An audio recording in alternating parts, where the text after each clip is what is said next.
Hi, my name is John Boynton.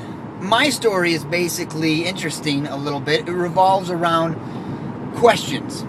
Well, when I was younger, I grew up in a Christian home, and one night at church when I was 5 years old, I remember the pastor talking about heaven and hell and being a Christian and not being a Christian. And he said, if you're not a Christian when you die, according to the Bible, you're going to go to hell.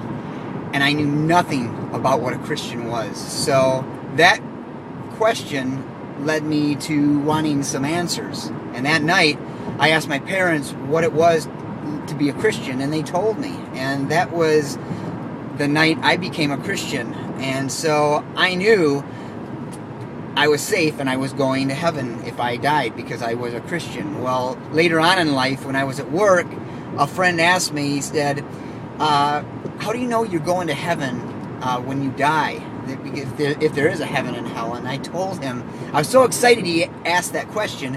And so I told him, and then he asked me a question that led me on to a series of questions that I had. He said, how do you know that what you believe, you were raised believing that, but how do you know for sure that's the way, the truth, and the life, according to the Bible, versus all these other things that claim they have the right way to get to heaven?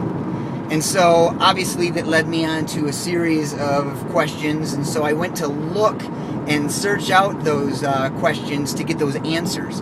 And I found, beyond a shadow of a doubt, that what I believed was not just something I was told and I just believed by faith, but that it was actually true based on factual evidence.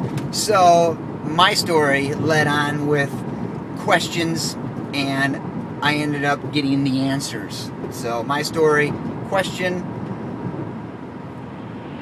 mark, answers, period.